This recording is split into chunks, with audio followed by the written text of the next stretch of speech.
Today, Manana and they took the new and the big stick, so it's cross culture.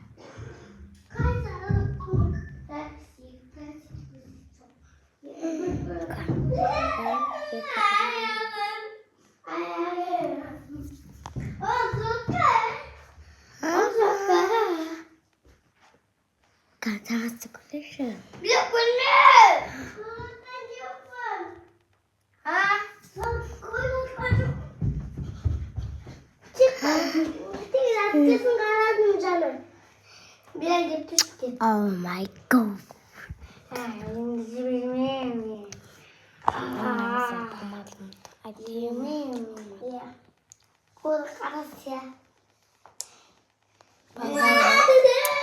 Балдарга айтватқан.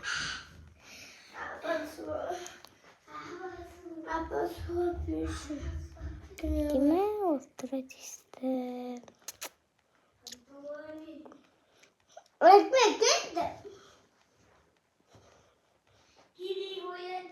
Что Дима устрата?